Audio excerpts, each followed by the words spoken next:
Hey guys, I'm in my garage right now. I'm working on this Mazda 3, and this is just going to be the start of it. Um, I'm going to make multiple videos as like a time-lapse thing, since I'm doing this all from my phone, and I'll keep you up to date as I'm going through. Look, I've pulled the cover off, and first thing I'm going to unplug this. I'm going to leave all the coils plugged up and try and pull them out as soon as I unbolt them, and just unplug the sensors and just lay the coils back over the intake. And I'm fixing to get that removed, and then Alright, I just removed the post off of the coils that holds the engine cover on. On this one, you can see that the whole bolt for the coil pack, well, for the coil, came out with it, and on this one it did not. I guess it doesn't matter either way, you know, as long as you don't break it. Now you can see that I've got all the coils removed, the harness and stuff. I've got it pulled back out of the way so that I can begin pulling the valve cover off. All the bolts on the valve cover and on the coils are all 8mm, and they're not real tight, so it ain't like you gotta really fight hard to get them pulled off. Alright, this right here seems to be a confusion for a lot of people. It's actually not very hard. I set my phone there. If you take and push it in and squeeze on each side of it, like that, now it's coming out. See, and now it's disconnected. A lot of people don't realize that, and they fight with it and break them. But now you know. Alright guys, with a lot of effort, I finally got the valve cover off. The hardest thing, I think, was back here about that. It had 10mm nut on it, and then the bolt under it. While getting that to come off, there's a bolt down under it, right, well, down in there, but you see where it bolts up. But other than that, it was actually pretty easy to get the valve cover off. Everything was all the valve cover bolts, they were all 8mm, and then the couple of 10mm. But other than that, it's a real straightforward, easy job, you know, just getting that off. Alright guys, now that I've gotten all that up on the top of the motor with the valve cover and stuff removed, I came down here on the side and started pulling off the covers, the splash guards and stuff. You see how the air conditioner is. There's no tensioner for it. I'm gonna have to take the air conditioner bolts loose and leave it hanging in order to be able to pull this belt off, in order to be able to pull the harmonic balancer, or the serpentine belt, or the yeah. And if you look, you can see right there, like, to pull the timing cover out, I won't be able to get that off either without the AC out of the way. So let me get that removed and I'll pick back up with you. Alright, just a quick note. I didn't want to leave the AC compressor hanging by the lines or anything, so I took and put a ratchet on the crankshaft pulley and stuck a screwdriver in between it and popped this belt off all the way around it, and it's still in good shape. And according to everything I'm reading online, it's a stretch belt, and that's what you're supposed to do, and it's reusable. Alright guys, I'm coming back to you. I took a break from the car for a day, and now here I am back at it again. You can see that the water pump pulley is off now. I left the water pump in place, the crankshaft pulley on. The next thing I'm going to do is, I bought a kit for $17 off of Amazon, and if you look back there, you can see that bolt, right? Hold up. There's so much stuff to move around. But yeah, you see that bolt right there, right behind your crankshaft position sensor? That bolt right there we're going to pull out, and we're going to insert a plug bolt in it that'll lock the crankshaft at top dead center. So as soon as I get that out, I'll start putting the new one in and show you that. Alright, real quick, I want to show you this before I open this. This is like $16, $17 off Amazon to get this. But anyways, here's this kit. 2 bolts and a plate to go and lock the camshafts in place. I'll show you as I'm using them, you know, where they go, what they do, and so on, so that way nobody's lost and you'll be able to do the timing on this car without a problem. Alright, if you look in here now, you can see I got the bolt broke loose, and once you break it loose you can remove it. You know, it's only finger tight. It's only about 1 inch long, about 1/2 inch of threads on it, and you take the new bolt and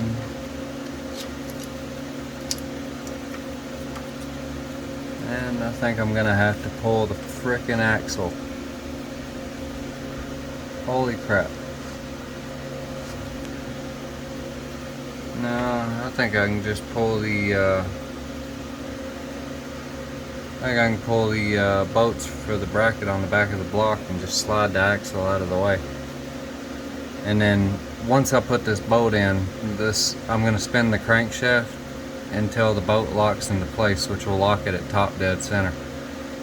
Give me a few minutes to kind of figure out what my next option will be to do this, what the easiest way to do this is going to be. Alright guys, I'm back. I took this plate that goes in here, and there's notches in the end of the camshaft. I put it in place, it locked the camshaft. I checked the crankshaft by putting the bolt in it, and I was at top dead center, but I couldn't get the shaft in due to the slack in the timing chain. So I took the bolt out of the back of the block and left the engine in that position, and took and right there and there shook the cams a little bit in order to be able to get the flat rod in. Now coming down here, as you can see, I got the top dead center bolt in and locked in place. Now I can remove the crankshaft pulley and the timing cover, so, and the motor will still stay in top dead center, so we ain't got to worry about it being out of time or any bent valves or anything. What I ended up having to do though was take the plug off of the crankshaft position sensor and pull the 2 bolts out for the axle half shaft bearing, and I was able to slide it out of the way enough to get the bolt into the back of the block in order to be able to lock it in place. There was absolutely no way of doing it without pulling them bolts and being able to move the axle backwards. The axle is way too close. There's not enough room in the bolts long enough that it will not angle enough to get in there. Alright, so now, as you can see, I got the water pump pulled out, the timing cover removed, and if you look back here, you can see I got that bar in place across through there to lock the camshafts. And if you come down here, you'll see what it looks like inside there with that bolt going through, locking the crankshaft. And now you can see the exposed oil pump, the oil pump chain and the tensioner for it, and the chain going up to both cams. I'm going to tell you, This was honestly no joke. It's probably one of the hardest small import engines that I've ever had to deal with. There's so many bolts and so many like wires and brackets and stuff that's like bolted to the timing cover that it was just an absolute nightmare trying to get it pulled apart. And you know, normally I'm building, you know, Hondas or something like that, and this is just, it's been an absolute nightmare. In order to pull the timing cover off, let me throw this out there too. You do got to remove the tensioner and stuff to get the water pump and the timing cover off. And there's another little bracket in the back that's got a sensor on it. I don't know what it is, but you know, regardless, you know, you'll figure it out. There's a bunch of little, all the bolts that are holding the timing cover on, they're all 8mm. And there's a lot of them all the way around it. This car sounded like a rod knocking, and not bad. You know, you could hear it. It sounded just like the timing chain slapping against the cover. That's where my sound was coming from. And I tear it down, and what do I find? Well, I find that somebody's already put new chain guides and tensioner and water pump on the car before I bought it. And keep in mind, we've had this car for about 50,000 miles now, and it's always had that sound, and it's gotten worse and worse over time. Well, when I went to lock the crankshaft at top dead center, the camshaft wouldn't lock in place, showing at top dead center, and it was off by just a little bit, maybe like a tooth. And I got to messing with it, and I had to get the bar in the camshaft before I could even begin to lock the crankshaft. Then the crankshaft would lock at top dead center. And now feeling on it, you know, there's a little bit of play in between the cams at the top. They didn't want to line up with each other. My intake cam was rolled forward maybe like a 1/8 of an inch too far, and the exhaust cam was rolled backwards about 1/16 of an inch.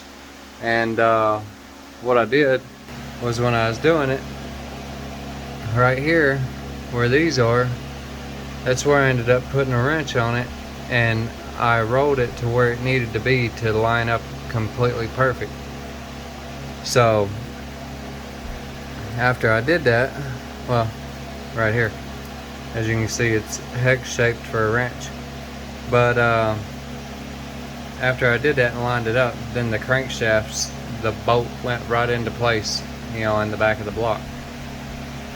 And I didn't have no problems. But now I can, up here, the chain's super tight, but if I reach down on the sides of it, you know, there's, you know, a lot of slack down through here, even though the chain guides are still good.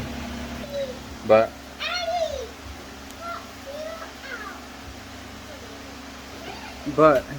you know, that being said, I think somebody's tried to do this, and when they did, they tried to do it without using the proper timing tools, and therefore causing the timing to be off a little bit. So